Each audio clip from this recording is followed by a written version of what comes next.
We request all participants to please keep their mics on mute. Thank you.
Good afternoon, everyone. We request you to please keep your mics on mute.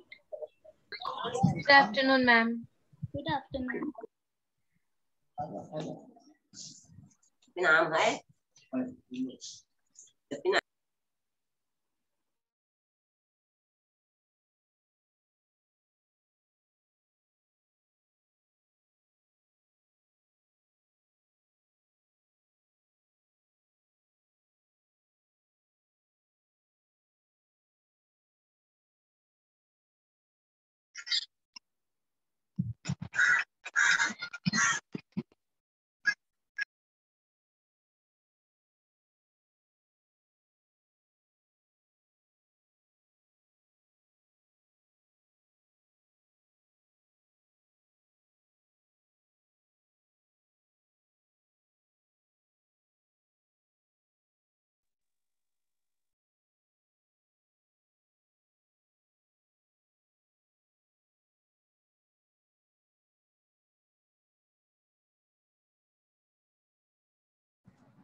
A very good afternoon to everyone present here.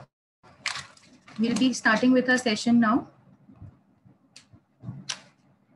Good afternoon to one and all present here. I welcome each one of you to the webinar organized by PG Studies Department of PG Studies, PG Diploma in Early Childhood and Education of Dr. BMN College of Home Sciences, sponsored by RUSA. I would also like to welcome our dear Principal, Professor Dr. Mala Panduranga, our Vice Principal, Mrs. Anuradha Shekhar, our HOD, Dr. Kirti Pathak, our Coordinator, Dr. Janvi Doshi, and Mrs. Vidya Subramaniam, Nodal Officer of RUSA.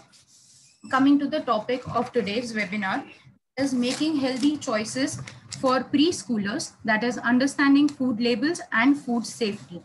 So the speaker for today is Dr. Pooja Singhania. She is an R&D nutritionist and a certified infant and young child feeding counseling specialist by BPNI, IBFAN, and programming for infant and young child feeding by UNICEF.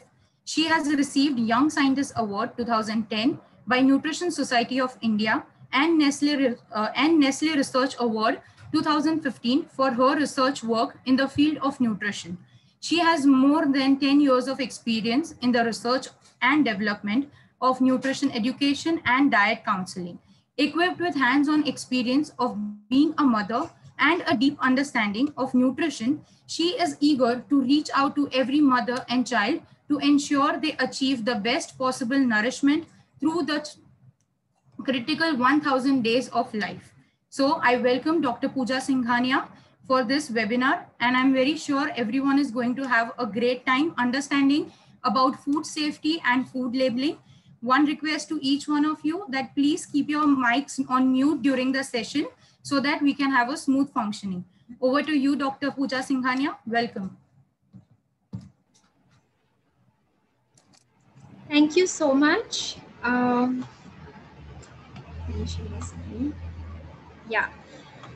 Firstly, before I begin, I would like to thank the management for inviting me for this session today. I hope I'm audible. Yeah. Yes, Okay. ma'am. So I'm so passionate about this subject of nutrition, and like Bansri mentioned in my introduction, I am also a mother. So I, through my journey of pregnancy to breastfeeding to toddlerhood to now, when my son is about 7 years of age, I feel like there has been so much to learn and explore throughout, and even I then happen to connect a lot more with mothers, parents, and fellows around to understand what happens through these phases and why it's a challenge, to provide the right kind of nutrition and take care of their overall immunity, right? The buzzword now being immunity. First, thank you so much to BMN College for giving me this opportunity to deal with this topic. And also, I would like to just share that BMN has, been rising to great heights in the recent past. I mean, I really want to congratulate the management and, all of the students who make this institute so special. Of course, the teachers, they are so amazing. And I see that from so many years you've been like, there's so much professionalism and finesse in your work that it's really very heartening to see that there is so much more for the children now or students to learn and explore. Yeah, so now getting started,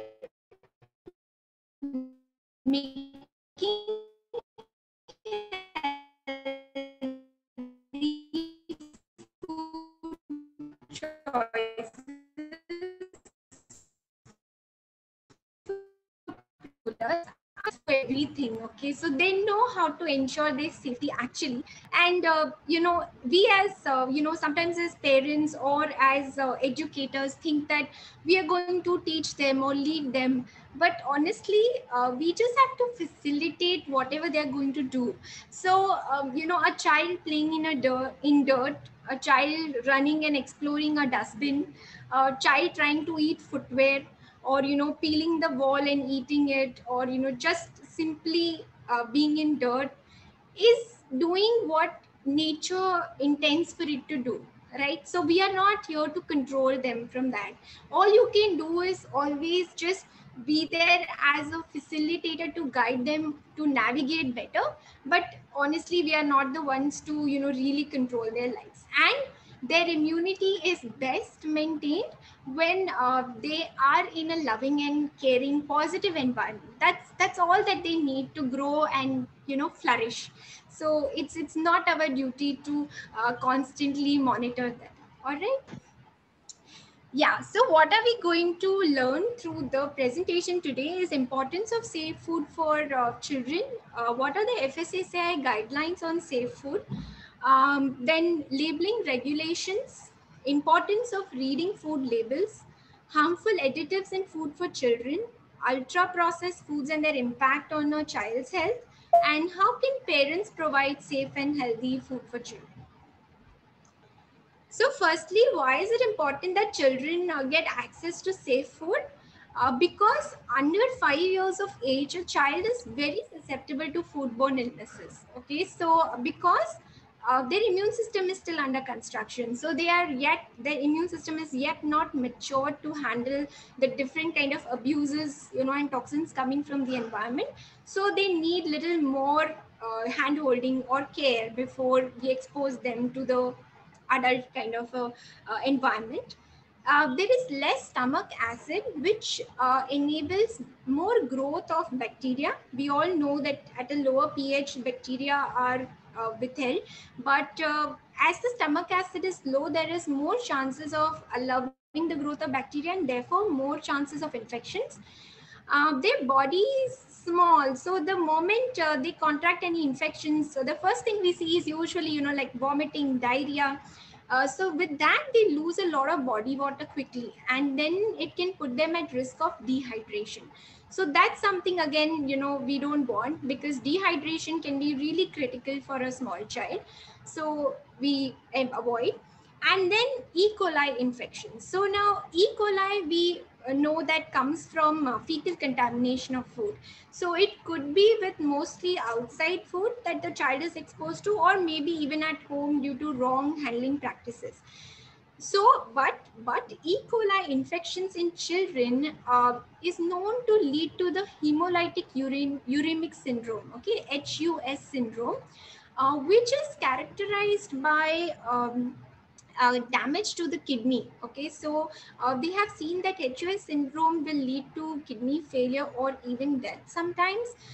Typically, the symptoms observed are, a loss of appetite, then, the child losing the pink coloration of the cheeks or under the eyes. So they become paler, they lose appetite. And also, you may also experience that even after the diarrhea has resolved due to E. coli, after a week, the symptoms starts to appear. All right. So that's why it's important to protect them from E. coli. So what do we avoid in this group? Primarily, we want to keep them away from the viral load. So then we avoid any unpasteurized food and beverages, including raw milk or, unpasteurized juices. So even all your non-vegetarian foods like your raw or partially cooked eggs, or any food containing raw eggs, raw or undercooked meat and poultry, raw and undercooked fish or shellfish, and raw sprouts. So basically, as far as possible, food is processed to some extent, either through cleaning, cooking, or warming or chilling, so that it's the viral load comes down. So easy to remember is the 4 steps to choose and prepare safe food. One is cleaning. Cleaning means washing hands, utensils, and surfaces often, so that it's all sanitized, free of microorganisms. Separation, which means that you separate the raw food from the cooked or ready to eat food. So basically, anything like your raw meats and which require to be washed and processed are kept away from foods which are not going to be washed or processed. So anything that's ready to eat is kept away from raw to avoid cross contamination. Then cooking. Of course, we all know that as soon as the temperature rises, the more microorganisms are killed. So you have to bring the internal temperature of the food to a level that microorganisms are killed. And chilling. So chilling again is a way to arrest microbial growth. So you freeze the food which is left over or not going to be used immediately. Okay. So I'm sure we all know about the danger zone, right? There is a zone of temperature in which microbial growth is very high, okay, which is between 4 degrees Celsius to 60 degrees Celsius, also 40 to 140 Fahrenheit, but 4 to 60 degrees Celsius is the danger zone. So in this zone, food is likely to get spoiled. So you maintain the food either less than 4 degrees Celsius or above 60 degrees. So here's a little, sort of a creative given by the USDA, which is foodsafety.gov, has given this kind of a one-page, information for food safety for children under 5. So, of course, one is that because in the Western context, they tend to cook food in bulk and store it. So for children, they have made a special, guideline that cooked food may be kept for maximum 1 to 2 days in the refrigerator, and in the freezer it can be stored for longer. Then why are they at risk? As we discussed, because their immune system is still developing, so they tend to have the risk of infections and foodborne illnesses. So they have also mentioned here that E. coli infections are common, and that leads to the hemolytic uremic syndrome, and it can cause damage to the various organs and can be fatal. That's why we are worried about E. coli. And so again, what are high risk foods? As we discussed, raw foods, unpasteurized food, and how do we process? So clean, separate, cook, and chill. Now coming to FSSAI norms or guidelines for safe food for children. So FSSAI has sort of released these, guidelines, which are a direct dialogue with children per se, okay, like trying to make them understand in a simple way as to why safety is important for them. So here, they have mentioned that why only safe food should be eaten. So when it comes to a child, what they connect with is that their health is protected. They are, free of infections like diarrhea, stomach upset, or dysentery. They feel healthy, alert, active, energetic at all times. They're able to do their regular activities and studies, games, etc. properly if they are eating safe food. Then it's always good to talk to children about how food gets contaminated. So physical contamination is, of course, stones or seeds, feathers, anything that appears to be foreign as an object in food. Then chemically, by looking at any kind of additives, colors. So what would be more obvious is to let a child know that any food that leaches color on their tongue, or leaves any coloration, is something that is not so good for them. Then of course, adulterants. So adulteration also can be explained to children in very simple ways with experiments like soaking the peas in water and seeing whether it leaches color. Then putting chili powder in water and seeing if there's an adulterant like sawdust which will float on top, right? So simple things like this, it could be made in fun way so that the children get engaged and start to understand what happens to food. Then microbiological contamination could be through bacteria, yeast, molds, but they are not so visible. So always engage the child in knowing when there's any mold growth, you show them. Okay, when there's any fungal growth on sweets, we show it to them that this is what happens. Okay, then like pesticides on fruits, you show them. Worms or insects in fruits is what you get them familiarized with. And to be honest, children are very sensorial, so like they are the first to detect any off flavors or smells. Okay, so often you will see if a child is rejecting something, one must always, as a parent or a caretaker, always test that, taste it and see, because definitely they are very much sensitive to flavors and change in textures. So the more you encourage that habit in them, the better it is for their own safety.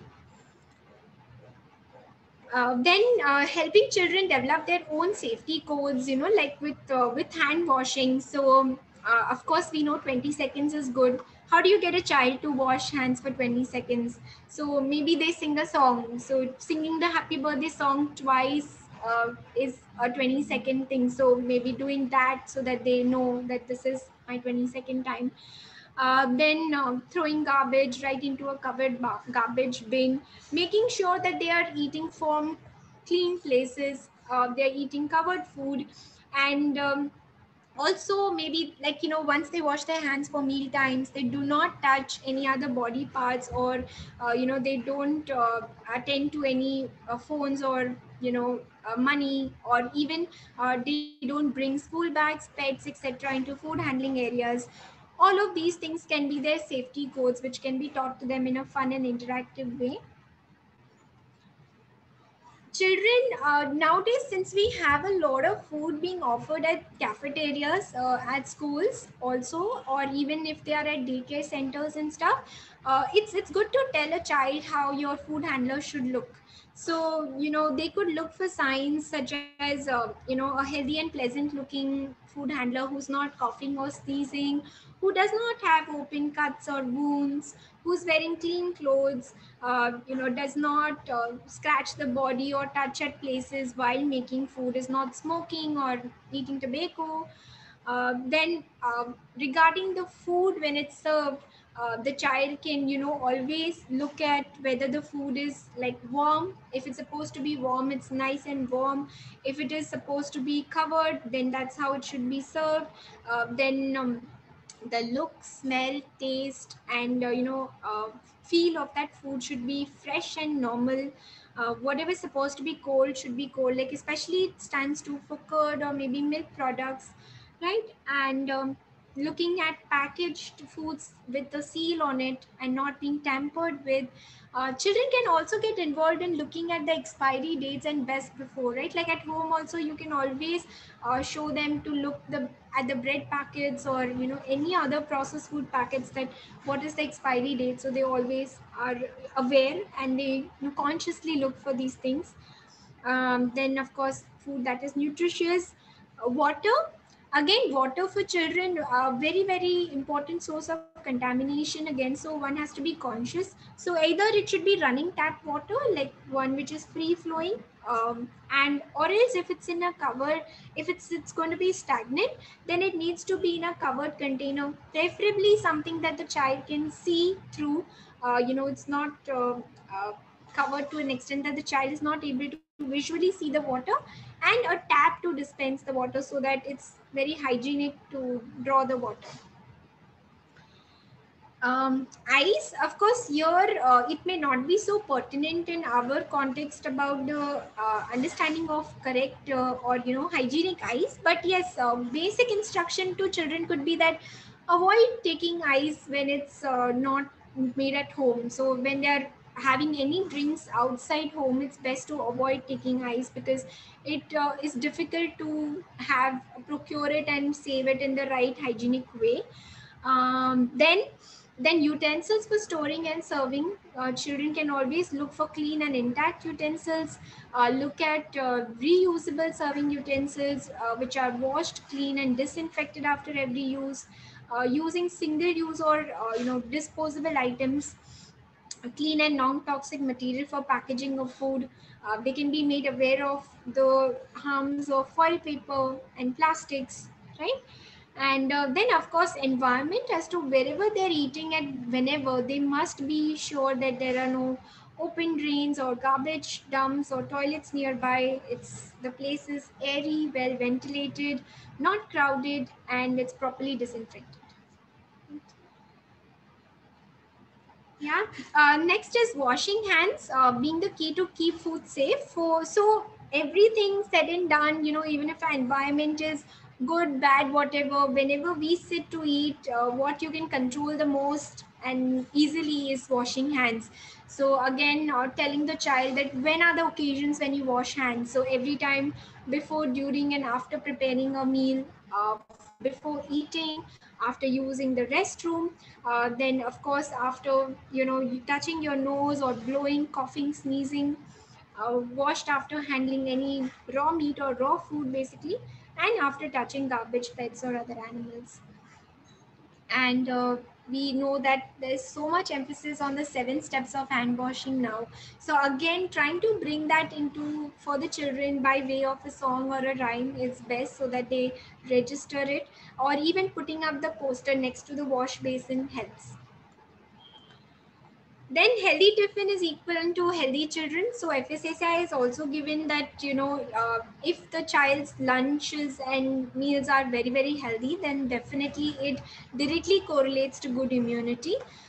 So which means that they should be like bringing a balanced meals in the tiffin, which means that so meaning that you get a balance of cereals, pulses, fats, proteins, and making sure that you engage the child in deciding the menu, right? So again, it sounds a little too like adult like, but it's good to involve children when you're planning the menu for the week, right?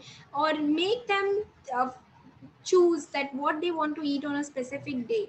Of course, you don't allow them to make the junk food choices, but you give them options so that they can choose from that, and then they will really look forward to the meals. Also, if you engage the child in some pre-preparation related to the meal they're going to take the next day, like soaking some rajma or something for themselves, or even putting out the nuts that they're going to take in the tiffin tomorrow, any of those things will ensure that they are more excited about their meals in school, and better compliance in terms of finishing the tiffin. And fruits are an important part of meal. So again, giving the child a fruit which is easy to carry, preferably not cut fruits, maybe whole ones like bananas or oranges or apples, cherries, plums, which can be quickly washed and eaten, don't create a mess. And sugar content in tiffin should be low because you want to avoid too much, of course, it leads to fat gain, but it can also lead to hyperactivity in children. So basically, then the conclusion is that the child should look at food that they eat, the food handler, the water and the ice, utensils and equipment, and the surrounding environment. So FSSAI talks about the food pyramid in the sense that like we eat in adequate amounts a lot of pulses and your dals, and eat liberally lots of fruits and vegetables. Eat moderately, some of the fats, especially processed foods, and eat sparingly the high sugar and salt containing foods, or basically bakery products or ultra processed foods. So as a parent, you can also keep the child's tiffin safe by ensuring a few things. Again, this is all from perspective of keeping the food out of the danger zone. Okay, so which means that it's good to get an insulated box for a child because they may like it when the food is at a temperature at which it was meant to be. So whether if it's cold, it's supposed to be cold. If it's hot, then at least it's warm when they eat it.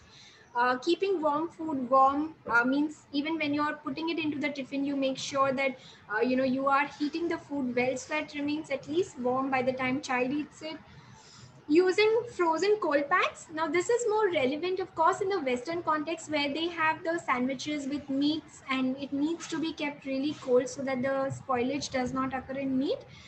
But in the Indian context, I would say that probably it holds true for giving any cut vegetables or fruits. Like if you're giving some carrot, cucumber sticks, then it would help to have a little bit ice pack alongside, or even if it's grapes or cherries, it would help to have ice packs, or yogurt. If you're giving any dahi, then that would be good. Throw away leftovers from a child's tiffin if it's anything like a half-eaten fruit or a half-eaten curd or chapati. Just throw it because it is likely to be really having a lot of microorganisms sitting through the day in the box. Pack smaller portions.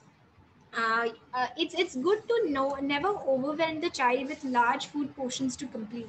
Anyways, children are too busy playing, or like they want to run as soon as they finish their tiffin. So meals have to be very quick, so it just helps to give them smaller portions. So like you keep a bit of a vegetable or and a small portion of fruit and then a small portion of cereal, or you give them cutlets or rolls which are easy to eat and quick to finish, but give smaller portions. They are mostly used to grazing a lot, they don't eat big portions. And don't reuse disposable packaging. So it's best to avoid reusing anything that is disposable. So once you have used any containers, it's best to discard them. Right. um, okay, so now now I would like all of you to play a game. It's a small eat meet greet game. All right, so I request all of you to please switch on your videos because we are going to play an interesting game now.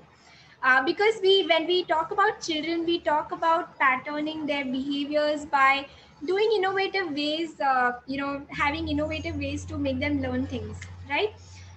So here we are going to play a game which is called the Eat Meet Greet. So all of you will be required to do some actions, okay, related to the word that I'm saying. Okay, so when I say eat, you have to do the hand washing action. All right. When I say meet, you have to do the mask action, like you're wearing a mask. Okay, so you cover your mouth. And the greet is a namaste. Yeah, because in Corona times, you're not shaking hands, you're going to do namaste, right? So I will repeat the words in quick succession and you're supposed to do the action, right? Okay, so yeah, I can see quite a few people though. Yeah, all right. Okay, so let's get started. Yeah, I mean, enjoy this as a child would. Okay, and yeah, okay, so let's begin. Eat. Meet. Meet. Meet is this. Yeah. Greet. Meet. Eat. Yeah. Greet. Eat. Meet. Greet. Greet. Meet. Meet. Yeah. Eat. Meet. Meet. Yeah. Greet. Okay. Okay. All right. Okay. Thank you so much. Yeah. So again, simple ways to get children to, just enjoy what they're learning. All right. Yeah. Um, Now, again, there is a bit which we would like to cover about what is the draft regulations on safe food and healthy diet for school children. So, FSSAI has also given norms for children, school children. So, there are sort of regulations for the school to be followed. Okay. So, we'll rush to this, but I would like you all to know so that you are aware of what is the standards. So, responsibility of school authorities to ensure safe food and balanced diets on school premises. This includes getting registered as a food business operator if you are going to provide the meals to children. Then making sure that if you are outsourcing it, then it's a duly registered or licensed food operator. Then if the school is getting into a midday meal scheme, then they have to have the right kind of registration and license to do that. Then requirements, fulfilling all the requirements for sanitation and hygienic practices.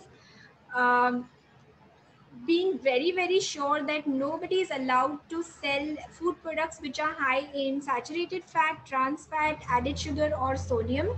Yeah, I hope this group is aware of saturated fat. Like this would be fats coming from your bakery products, or and trans fats would be from reused oil and again processed fat products, like refried foods or even bakery foods, because the composition of the starch changes, fat changes. And of course, sugar, we all know, added sugar and maida all comes under this category, and sodium, which is high salt content. Then, of course, yeah, and wherever possible, there should be a complete display by the school that none of the sale of none of these products is allowed, and no advertisements of such products have to be done anywhere on the school campus. So even if it's, any school monitors, monitors in the sense computer monitors or anything, again, there also there should be no display of any junk food being, advertised in any way. Then promotion of safe food and balanced diet in and around the school campus. So basically, to be able to convert the campuses into an eat right campus where you always promote a healthy and balanced eating for the child. Being sure to follow the dietary guidelines for Indians manual in developing the menu for the school cafeteria. Again, the role of early childhood educators and nutritionists who are going to be graduating now comes in, because you can be the person who facilitates or ensures that every school follows this guideline. Then school premises identified and selected, which can be so you have to be very sure that you're ensuring that the prepared meals are again selected foods which are allowed to be served to school children. The school needs to engage with nutritionists, dietitians, nutrition associations, and also sometimes seek parental support to assist in drafting the menu for children. And even the creches or daycare where children below 24 months are also there, they are expected to serve healthy, balanced meals. Food marketing and advertisement and selling to school children in school. Again, here like within the vicinity of the school, there should be no such shops or establishments which sell junk food. This is again a very important guideline now. And then, of course, when you want to give the child some kind of incentives or rewards, it's never associated with junk food. It is probably things like simple toys or apparel or memberships or contests, but it's never going to be in reward in terms of any processed packaged foods. Then not allowing sponsorships by companies which are into manufacturing of processed foods. So I mean, we all know which are the major players where you know all these junk foods come from, but they should not be allowed to sponsor your sports events or you know other forms of uh, school functions that are going to happen, so that the child is not exposed to those kind of marketing. Then of course you are not allowed to directly market, sell or give away food which is rich in saturated fats, trans fat, sugar or sodium. So whether it is through any kind of banners, logos, whether it is through any education programs, direct sale, free samples or any fundraising activities. Monitoring and surveillance. So FSSAI requires that the school is also under the monitoring and surveillance, right? So again, this would mean that you know you have a health and wellness ambassador who is going to check whether the school is compliant or not. Then periodic inspection by the state food authority. Then a public authority like municipal corporation to further you know like step in and understand whether the things are being followed properly.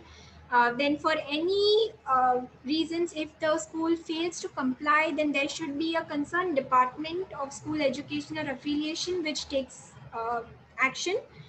And then of course creating subcommittees who further ensure that the monitoring is happening properly. And then of course having an indicative list of foods which the children can have and making sure that you are compliant to that. Yeah, then general other general guidelines is that meal times in school should inculcate should be mandatory to inculcate healthy eating habits. So preferably there should be the designated meal times and the cafeteria serving the meals fresh to the children. So that would be a good scenario. Safe drinking water to be provided, a variety of foods to be given across the week, a combination of foods which includes whole grains, pulses, millets, then milk, eggs, fresh seasonal fruits, vegetables. Then cooking oil or ghee should be used in moderation. Use of reheated or reused oils should be really restricted. And we could also your FSSI has mentioned that you could it would help to use some fortified products, and this actually holds true for where midday meal school programs come into action, because there we know that children coming from the lower socioeconomic background may not have diets which are abundant in a lot of these simple micronutrients.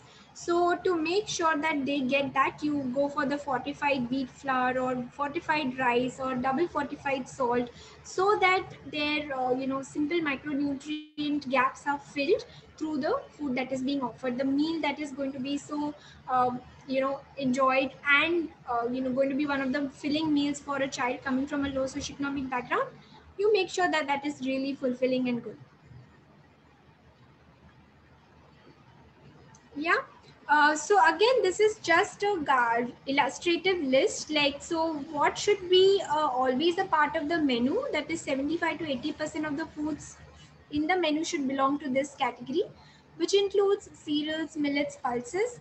Again, it's very, very important that, you know, the schools are here and try to bring in the different kind of millets also into the cooking. Milk and milk products, egg, meat, fish, fruits and vegetables. Again, green leafy vegetables being included, and it makes a lot of difference when the school serves it, because the child, when they're eating in a social context along with their peers, they get habituated to eating those things, and the more you're exposed to it, the more easy it is to adapt. Then oil, fats, nuts and seeds should be a part of their menus. So as far as possible, if it could come in the form of groundnuts or coconut in even the poorer settings, that's fine. And then processed or cooked foods should be like in the form of your vegetables or you know like beverages with no sugar. So again, it would be like a fresh fruit juice or maybe you know a curd or a soup that comes under this category. But what would be given only occasionally in small portion sizes are desserts or packed foods, bakery products.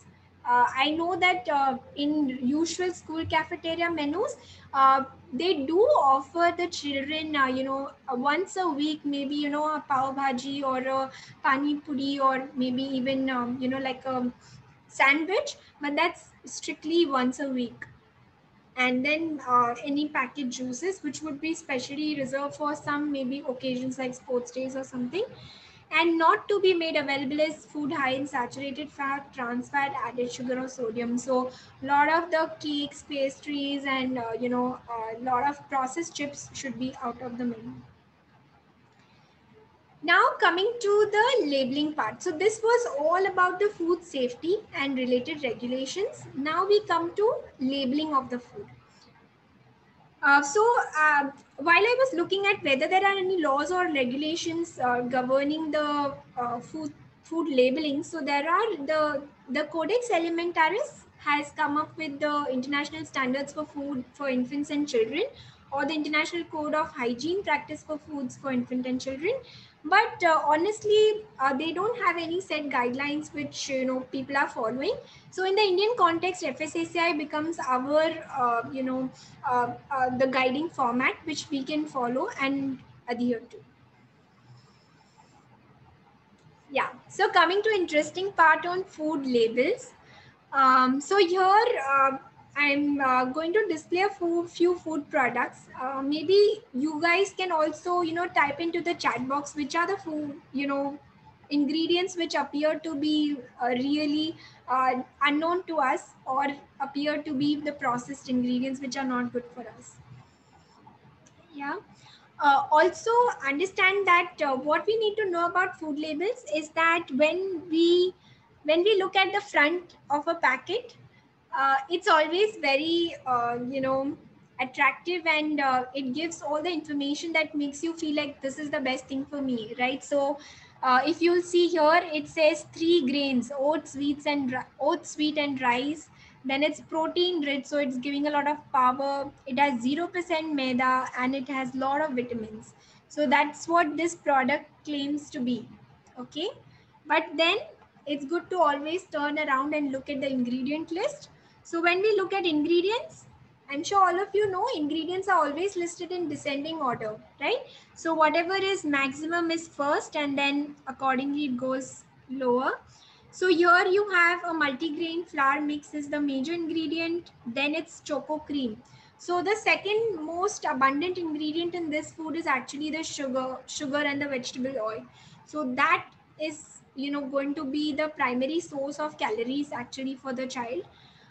Then cocoa solids, milk solids, emulsifiers, sugar, cocoa powder, and what all of this together manifests into is a like a food which is very high in sugars. It's giving about 9 grams of sugar, and it is negligible amounts of dietary fiber, uh, quite a sizable amount of saturated fat or total fat, and some parts of the RDA being met. Now in children's food, what is important is also to first see the serving size. Okay. So when we look at serving size, this is like they are saying this 30 gram is a typical serving, all right, for a child. So 30 grams actually would be really a small portion, and the way the bowl appears full, in the images, it's not exactly a serving size. Okay. It's much more than one serving. And then they assume that the child is going to have it with 200 ml of milk, okay, which is like a good bowl full. And honestly, in our experience, we have seen that when the milk is filled with these things, the children just scoop out the fills or the chocos, and the milk is left behind. Okay, so it's like as long as the fills last, the milk lasts, otherwise it's discarded.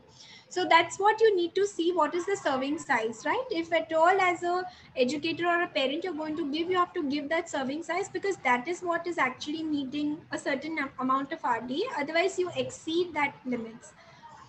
The other important thing is, as you can see in the bottom here, they have given that the percent RDA is per day for 7 to 9 year old children.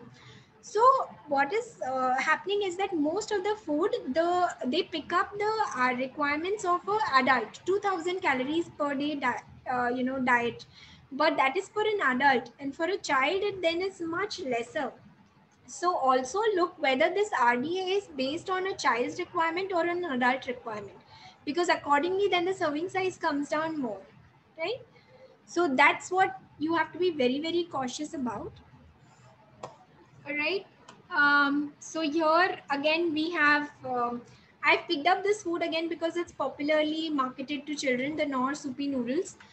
So again here, if you see the decreasing sort of descending order of ingredients is refined wheat flour first, and then palmolene. Palmolene or palm oil is really, really very, very harmful. There is a complete, sort of a movement against use of palm oil in processed foods, and the way it actually can, damage the arteries. And more so, children now are suffering from fatty liver, diabetes, blood pressure early in life, and it's all coming from the use of these kind of processed fats. Then of course salt and sugar are the next primary ingredients here, and then there are a list of others. So I will be discussing what this hydrolyzed vegetable protein actually means, or maltodextrins. We'll be coming to that. And then of course whatever ingredients are being used, again it manifests into a serving size and the RDA being met. But sugars is again about 9.6 grams per serving of the food, and a lot of sodium. Again you can see 1454 milligrams of sodium. So it's a 60% of your daily requirement. Means then other than that you're not supposed to have salt through the day or what, like that kind of a thing. So it's really, really very, very dangerous for children. Then because in the current times we are so obsessed about immunity, so a lot of immune boosting products have come into the market. So you can see your Nutri-Bear gummies. So these are so-called immune boosting gummies, and they have the elderberry extract, blueberry extract.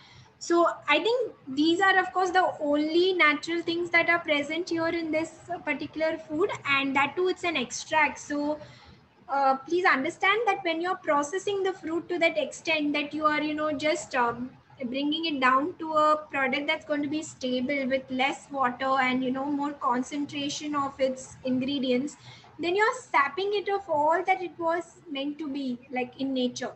So it's really not going to give much benefit. So the ingredients here are corn syrup, sugar, natural sweetness. So the first three ingredients are all sugar, sugar, sugar. So and then rest is all preservatives. So what you're getting is a little bit of the berry. I would rather think that it's better if a child eats even 2 grapes. I'm sure they'll get much more. Okay, or they just end up eating a handful of raisins, or maybe dates, 2 dates also. That's good enough. That's great. That's enough, and that is where actual immunity lies. Okay. And then of course the milk enhancers like the Bonvita. So here again you have the ingredients like the cereal extract, which is 51%, but then followed by sugar, cocoa solids, caramel color, glucose, protein isolates. And they glorify the functions of each of these nutrients, but honestly when there are so many of them, the body cannot absorb them also well. Okay, so it's a like a khichdi of everything, and then body might just struggle to absorb something out of this. And eventually I think if a milk is flavored with dry fruits powder, that of course is so much more rewarding than having this flavored milk. Okay. So a little bit about the ingredients that are used here in these processed foods. The hydrolyzed vegetable protein, it's actually, eventually the way it's processed, it's not even a source of protein anymore. Okay, so it's basically the soya, wheat or corn is treated with hydrochloric acid and then neutralized with sodium hydroxide. So it does have naturally 30% of MSG, the Ajinomoto, right? The monosodium glutamate, which is so detrimental for health. And but then they don't have to declare it because it's a part of the HVP. So it's like basically you're disguising the ingredients in the name of, you know, hydrolyzed vegetable protein, maltodextrins, corn syrup. So all of these are names to disguise what you have used as an ingredient, which was ideally not meant for consumption, or it's under regulations, you know. So that's what it does. Then maltodextrins, these are basically fast absorbed sugars. Okay, so maltodextrins came into being for primarily sports drinks, because there the sports person needs instant energy after completing the sport. But then what about us? We don't need it. We don't need simple sugars. So again, what happens here is the starch is being washed and ground, and then it's being, you're separating out the fibrous part. Then there is hydrolysis, that's with treatment with acid, and then there's drying. So what's left behind is basically like a powder, like something like a talcum, you know, just a starch. And what it does, it can cause a spike in insulin levels. It actually can disturb the gut microflora. Okay, like this kind of simple sugars being dumped into your intestine is just going to create a havoc. It's going to create an imbalance between the good and bad bacteria. Okay, for children it can cause tooth decay, anything lying in the mouth even after eating. And maltodextrins are usually made from corn, which is already a genetically modified food. Okay, so then it has a danger of other toxicity on various organs. MSG, again, a very, very harmful ingredient. I think the code for MSG is E440, if I'm not mistaken. Yeah, so that is again there in almost all our processed foods. So it can cause obesity, it leads to cancers, migraines, asthma, reproductive disorders, autism, seizures, so a lot of neurological disorders, endocrinological disorders, right? And they can be found in almost all the foods that you're having on a regular basis. And it comes under various names. Okay, so you can see the number of things in under which it can be disguised. So it's either hydrolyzed plant protein, vegetable protein, textured protein, yeast extracts, so corn oil, all of this, they become a source of MSG, right? And then there are different names for added sugar. So added sugar also comes under 61 different names. So whether you see invert sugar in a food product, dextrose, or you see you know, corn syrup, or you see corn syrup solids, these are all just different names for added sugar, right? Yeah. So when you read these food labels, you understand that you know, like one has to be very, very conscious while buying these foods. And we discussed how you're going to look at the serving size, the RDA, as well as the main ingredient list. I just want to throw some light on how marketing is done now, targeted towards children itself. Okay, so there is a huge spend of marketing only targeted towards children. So it's about, you know, like about $10 million which are spent on marketing towards children, and most of it is spent on restaurant foods, breakfast cereals, snack foods, juices. Okay, this also includes teenage. So because for carbonated beverages it's coming down in the terms that there is restriction for marketing it to children, but it is very much marketed to teenagers, right? So there was a study done where they saw that you know, in 2013 an average American child was subjected to around 5,000 TV ads in a day of foods and beverages alone, and out of that fast foods were the most advertised. And they're even reaching the child through other platforms like YouTube and, you know, online, mobiles, viral modes. And there are paid advertisements because in schools they take permissions to install vending machines, and sometimes they become sponsors for the sports events. So on school uniforms you will see the different advertising of Pepsi or something like that. However, we do see that some of the companies are now becoming conscious and are reducing their marketing towards children. So towards children under 12 years, there's a restriction on soft drink marketing. Then sales of soft drinks at school is now restricted. promoting active lifestyles by targeting children is becoming an important thing. So there was a marketing by McDonald's where they brought in a character of Yums, which was a fruit and vegetable animated character, so that they could promote healthy active lifestyle also in children, so that you can promote prevent childhood obesity. Okay, yeah.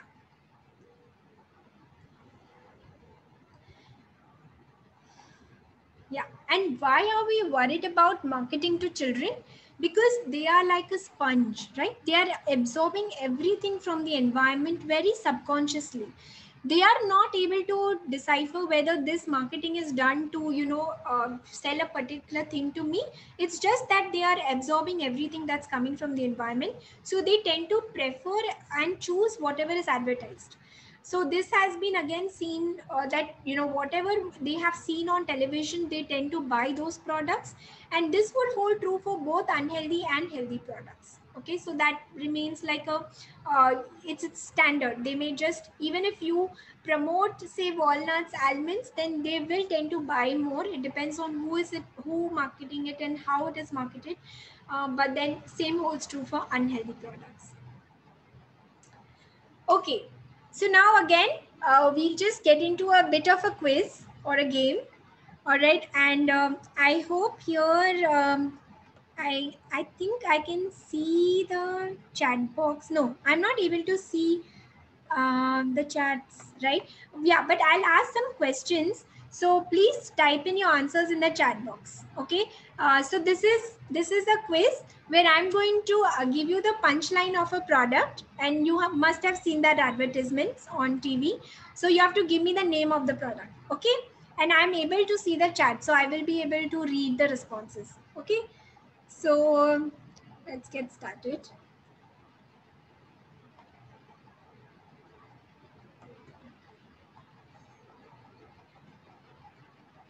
आओ बनाए कल का genius. Okay. Yeah, I can see one answer here. आओ बनाए कल का genius. Yes. Okay. Wow. Yeah. Okay, great. All of you have got it right. Yes.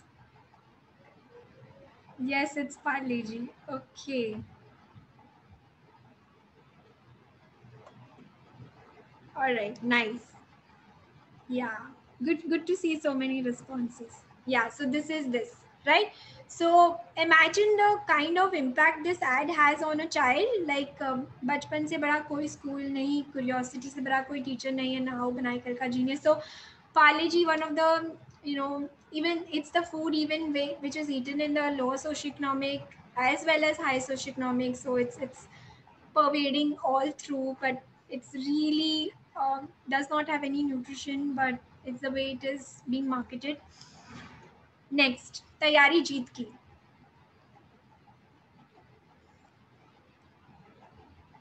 Okay, yeah, it's very popular right now on TV, right? Like, although I don't watch much television, but I know that, yeah.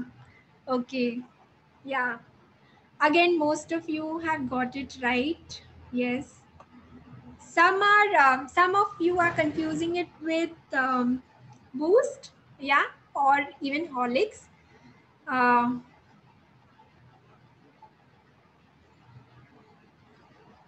Yes.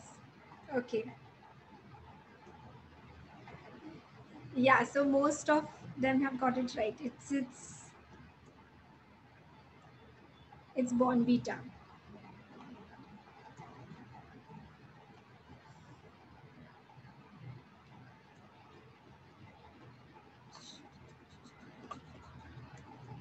Yeah. So Bournvita, Tayari Jeet Ki.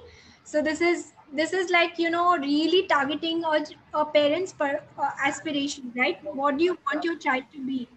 That is what is being the hard-hitting message here, is that you want your child to be a winner, and that's what this marketing is completely targeted to. So you are always preparing, and the ads have such an emotional connect, because every time a mother is encouraging her child to be the best, and that is achieved through Bonvita.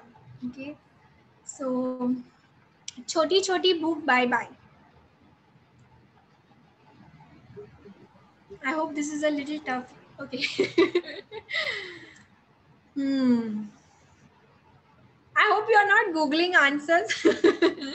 No Google allowed here. Yeah.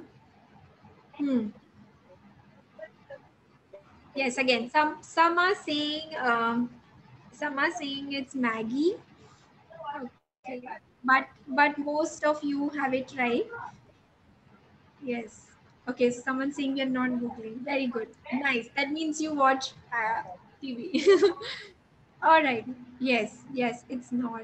That's right. So Nor, right? Like again, trying to address that whenever it's children need to snack, this is a good option to snack on. But like we saw the label, it has nothing real. I think the vegetables were like 0.78% and 0.08%. Okay, that was the amount of vegetables in this, and then rest was a lot of noodle and MSG. Okay, so yes, this is Choti Choti Book Bye Bye. Next, better immunity, better growth.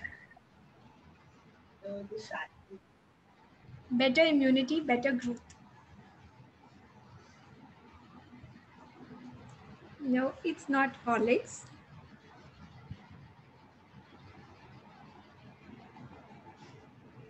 It's not Complan.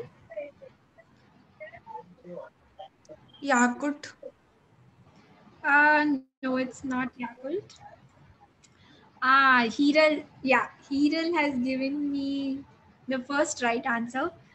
Yeah, and so has Sanskriti, Urvi. Yeah, right. It is Pediasure. Pediasure. Okay.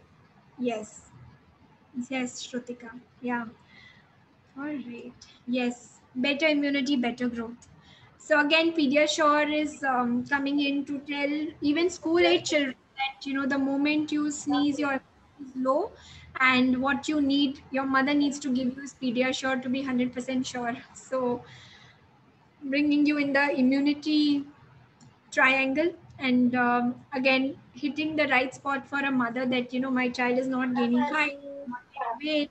So this is a short way, and they sort of guarantee that it's a 50% immunity increase, and like a like a short gain from taking Pediasure on a regular basis. Okay. Yeah, it's also called like the doctors ka Sujaya #1 brand. So that's one more thing, right? I think we'll be left with just one more now. Hmm.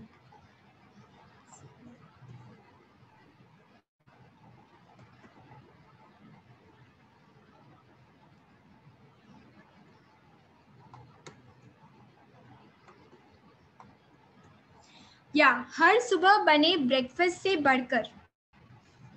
This is the last one. हर सुबह बने breakfast से बढ़कर. Again, the most popular ad that is, yes, airing on television right now.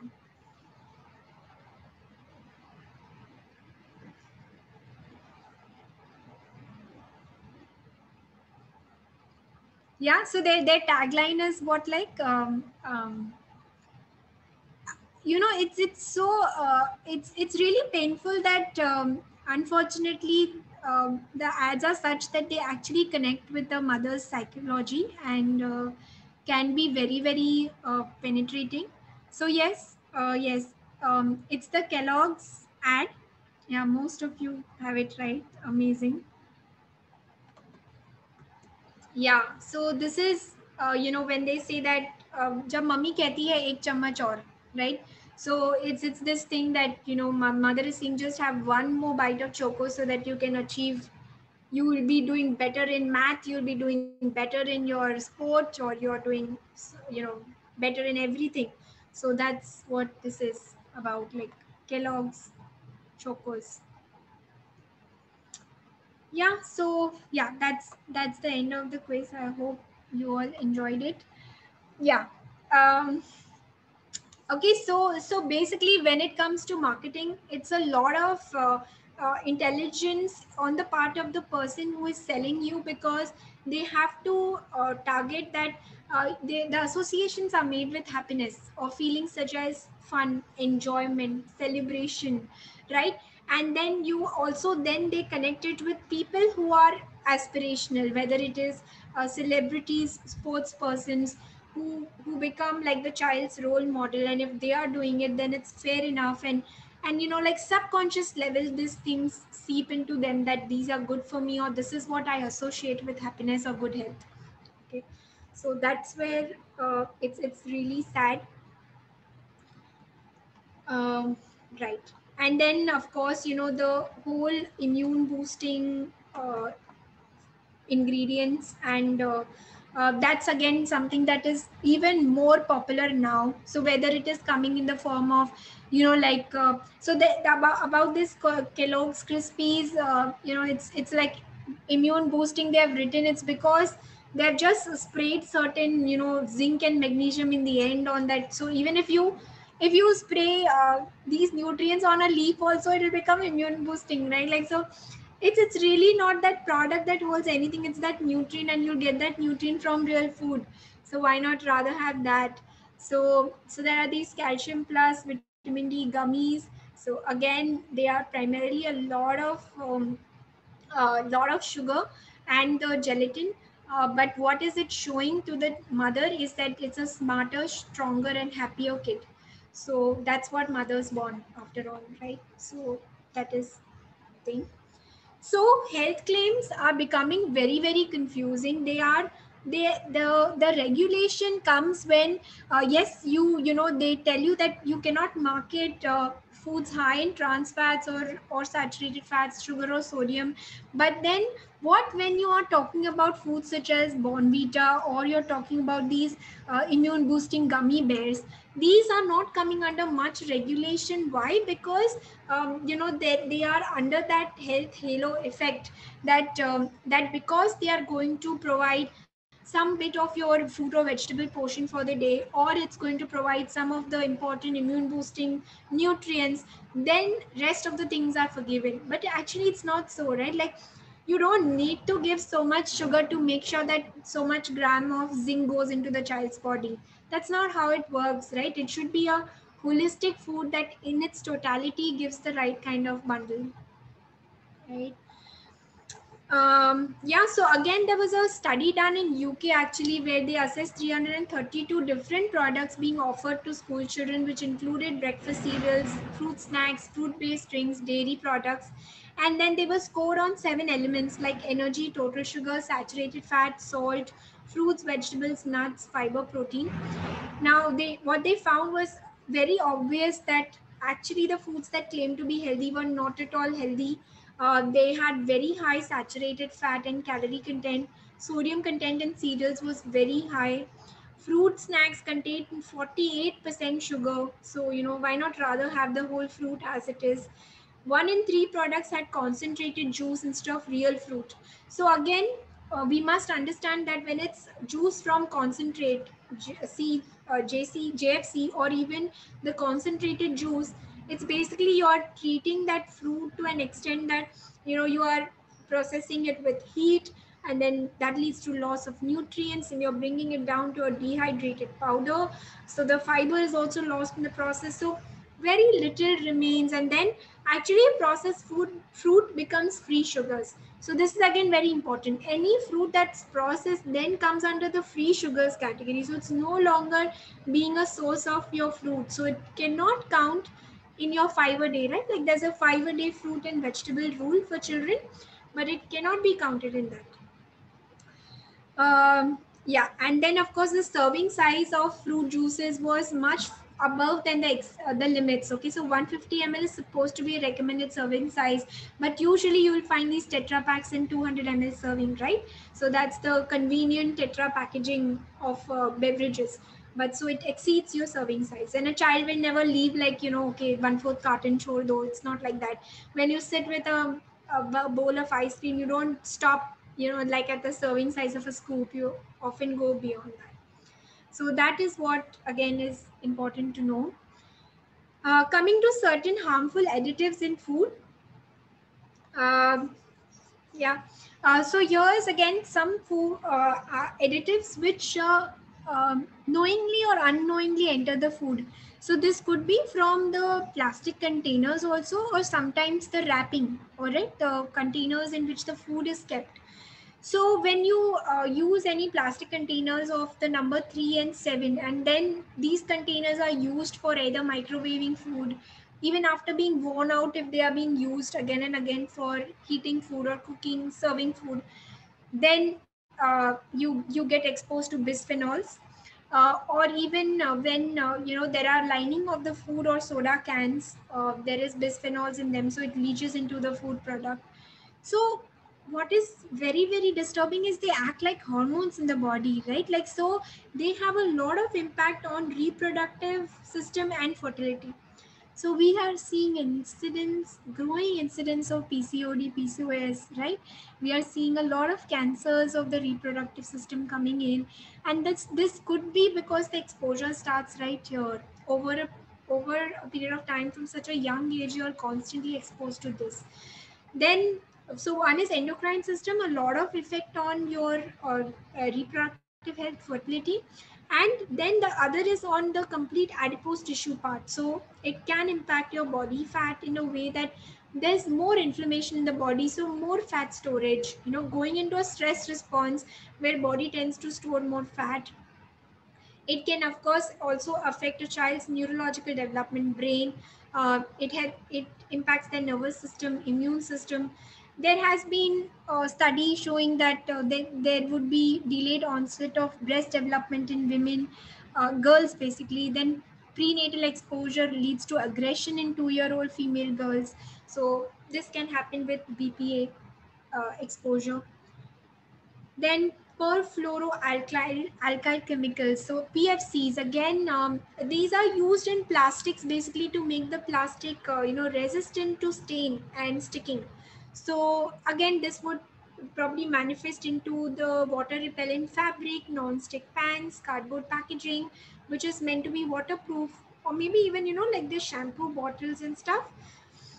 What it causes when it somehow leaches into the food or it comes in contact with the child, it can lead to dyslipidemia, which is abnormal lipid levels, reduced immunity, including response to vaccines. They can also come down because the child's innate immunity is suppressed because of these. Renal functions can be impaired, that is your kidney can be affected. Age at menarche can be lower. That means that a girl can start menstruating earlier. And this is actually common now, right? Like girls are getting starting their menstrual cycles right between 10 to 13 years, which was much older before. Phthalates, these are basically chemicals which help to make the plastic more flexible and harder to break. So then it's mostly used in packaging, in inflatable toys, in a lot of cosmetic products. Again, they target the endocrine system. They really affect the hormones of a child.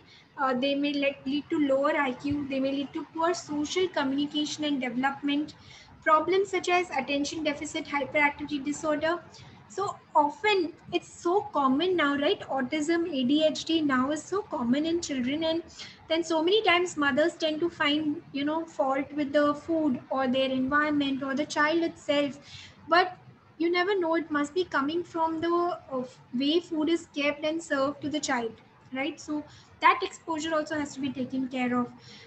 There have been studies where phthalates have caused depressed thyroid function in girls at age 5. So again, hypothyroidism being so common in children, one could relate it back to the use of these chemicals. Perchlorates, again present in dried food packaging, sometimes in drinking water. It has a direct impact on thyroid function and brain development. Artificial food colors, such as, again, food colors like dyes which are used to color food, they are so carcinogenic. You can look at the diagram here. It shows how different colors are having different effects on different organs, right? So basically, there are also instances where mothers have reported that Drinking a blue color beverage makes the child very hyperactive for some time, for a few days. In fact, that effect lasts for a couple of days. So making the child aware that these things are not good for you. It can lead to irritability, depression, asthma, hives, which is again inflammatory condition, tumor growth. So here are a few dyes which I've listed. Then nitrates and nitrites, again, we know these as being preservative for meat and meat products, but they can interfere with the thyroid function, interfere with blood's ability to carry oxygen, and increase the risk of certain cancers. Yeah. Now, lastly, I want to discuss in short about ultra processed foods, because you will hear this term very often now in children. So ultra processed, beyond even just the processing, there's ultra processing. What it means? So basically, ultra processed substances is not really food. You know, it is an engineered product. It's just a result of engineering. So like humans are, you know, so proud of their achievements that they have done so much in technology. So they use technology to the extent in foods, to the level that nothing of a real food remains. Okay, so it's like it is containing added flavors, colors, cosmetic additives, and none of the whole food remains. So they are highly palatable, very energy dense, they have high glycemic load, and children totally love them. They are high in sugars, saturated fat, salt, but they're totally devoid of fiber, protein, micronutrients, phytonutrients. So basically, these are ultra processed, which parents are finding it hard to keep away from the children. So even the best of the parent who's very diligent and tries their best, it's very difficult to ensure that a child eats only a normal healthy balanced diet, because of the convenience of the ultra processed food, because of its long shelf life. They are very much lower priced. Okay, it's like it's like sometimes banana costs more than a packet of Parle-G, okay, or an apple costs definitely more than a pack of chips, right? So it's so easily available. It's again very attractively packaged, so children are drawn towards it. So there is the effect of this ultra processed food is happening on mealtime behaviors, which means there is decreased confidence in cooking skills, there is lower frequency of family meals, there is shortening of meal times. Everybody wants to eat quickly and run because they have other important things to do. There is constant grazing, because a lot of us tend to eat out of boredom. So even children are getting that habit from adults, that just when you're just sitting idly, you keep grazing. We tend to eat in front of screen mindlessly. So again, that is where ultra processed foods come into action. And all of this completely disrupts or is detrimental for developing positive eating behaviors in children. It's even a status symbol for mothers or parents nowadays to have their child's, parties at McDonald's or Pizza Hut, right? It's becoming very common. So again, where these things come. Right. So then as parents, what are we going to do? We are going to make sure that we give fresh fruits and vegetables to children. We do not use plastics to heat food. All right. And preferably never microwave those plastics. Preferably don't put it in dishwasher. This is more relevant to the Western context, but not exposing them to dishwasher is better. Then using glass and stainless steel containers as far as possible, avoiding plastics 3, 5, and 7, maintaining hygiene, cutting back on canned foods, processed packaged foods, fast foods, reading labels, looking for options which are natural as far as possible. When, like children don't need fancy lotions and soaps, they're born with very wonderful skin and everything. So they don't need all that. We think that they need the best of the, things, but they just need simple water and simple cleaning agents. And also if you can keep more less chemicals at home for cleaning also is good, right? So just to summarize, food safety depends on parents' behavior. You are going to be the role model to pattern what your child is going to do, and hand washing becomes an important part. Reading food labels, being aware is important. Keeping food safe at home, giving children more exposure to home cooked meals, spending quality time with them, giving them a loving and caring environment. It's all that matters. Okay. So some of the resources, yeah, and references. So I'm sure this presentation is going to be made available. I would like it to be so that the children can access it even later on, students can. And yeah, thank you so much for your patient hearing.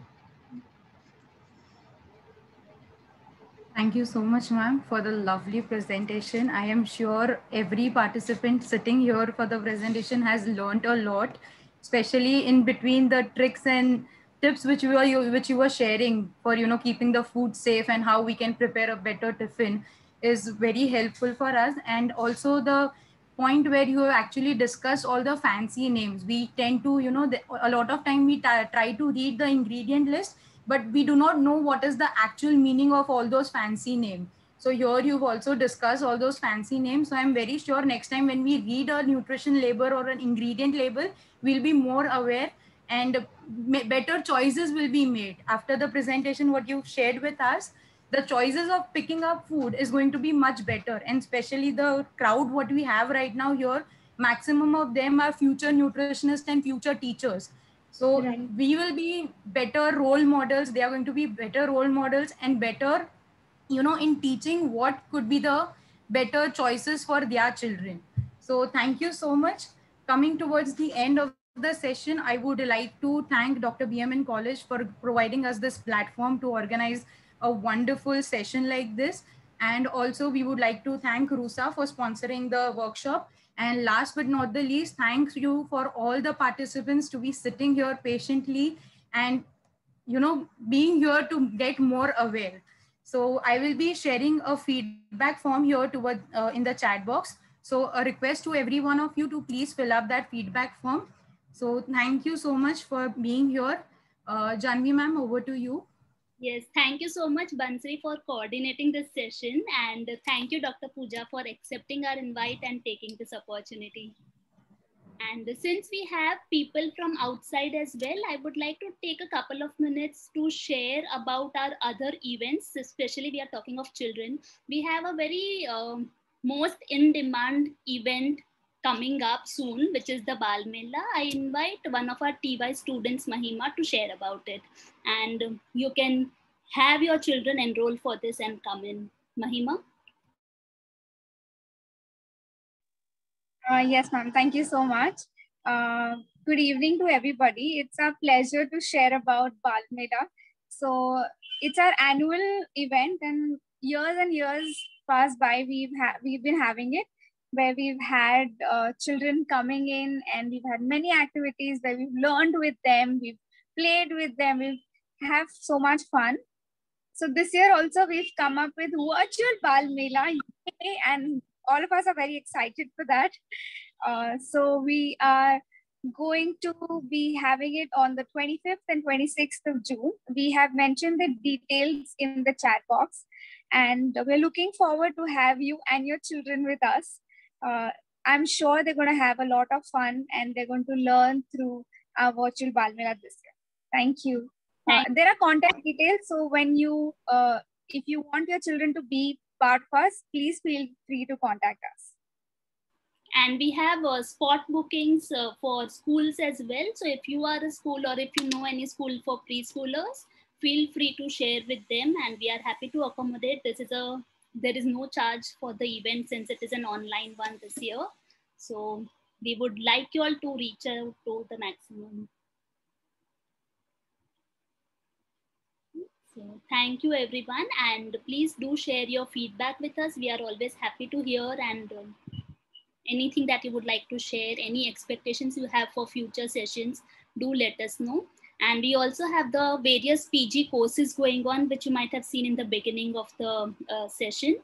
And if you are interested in pursuing a career in any of these courses, you can find us on our website, which is www.bmncollege.com. Right? So thank you so much, and have a good day, everyone.